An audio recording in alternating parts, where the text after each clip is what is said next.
name is Mike Bott, and I'm the president of Silver Platters since 1987. So coming up on, well, it's 28 years. Over the past 10 years, the business trend is that physical has gone down a bit. Digital has gone up.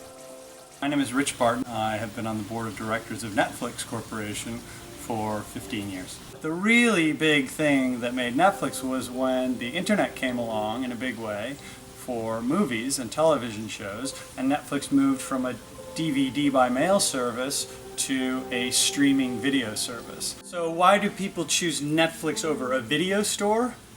That isn't even a fair fight. I mean, if you can sit in your house or be on the bus and say, I just saw a tweet or a Snapchat about Making a Murderer, this new show on Netflix, and you can sit there and on demand get it right then and there. Personally, how do I feel about switching to digital access of media? The one thing that I do have a problem with is that historically when you pay for something, a good, you have it and you can do whatever you want to with it. And even though you pay for digital, you don't really own anything. You don't have anything. And I have an issue with that, to tell you the truth. You know, it's a classic thing in the business world where a new technology comes along and makes the old thing obsolete. Silver Platters were all about people passing on their CDs and their LPs. They either sell them to us, or they give them to us, or they give them to family, and it's all about recycling that and keeping it alive. Where digital resides on your hard drive and it's illegal to sit there and give it to other people. Businesses have to adapt to kind of the new technology environment and the new circumstances. Blockbuster Video, I don't think that even exists anymore, however.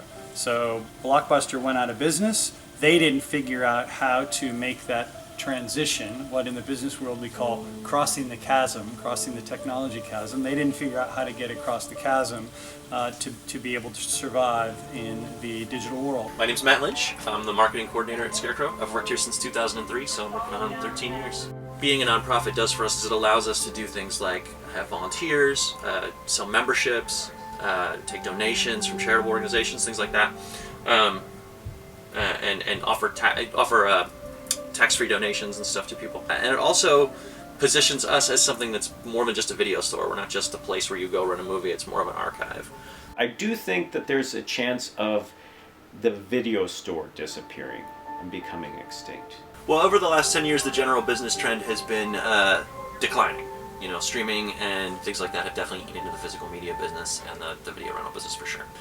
Do I think that video music stores will go extinct given digital access? I think that that's possible, but I do think that there will always be small holdouts. There will always be places that are going to be left to do things like this, to keep archives of that material together, because there's honestly no way anybody's going to be able to license all that material and stream all that material. We already see like big successful places like Netflix, they're dumping a lot of things all the time, you know, and they're focusing more on original content as opposed to like actually something curated like this. Again, now Netflix, what's driving Netflix success is the creation of original programming. Now Netflix has maybe 75 or 80 million subscribers all around the world, and my guess is it will get a lot bigger. The main thing that is lost, not having a brick and mortar store that people can go in and look at music, is the chance to explore and find new things out and browse. Plus, in a record store, it's fun talking with the employees and other customers about music and learning about music that way. They haven't gotten that kind of interaction down online yet. But if we go away, that means the physical goods are basically drying up and going away too. Okay, what do I think is the future of home entertainment and media? Well, I think the immersiveness of the experience just keeps getting better and better. And this trend towards immersive experiences is going to continue. And I think one of the most interesting next steps we're going to see over the next few years is these goggles that maybe you've tried or maybe you've heard about.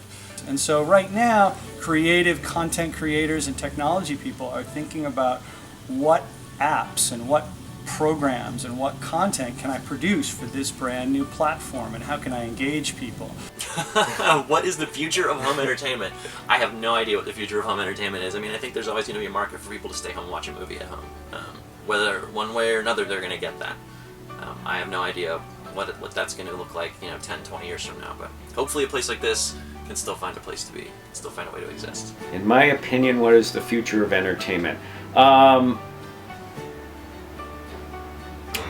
That's a good question, because I don't really know. So I think that's an obvious next step to where we're headed, and then beyond that, who knows? It'll just get better and better.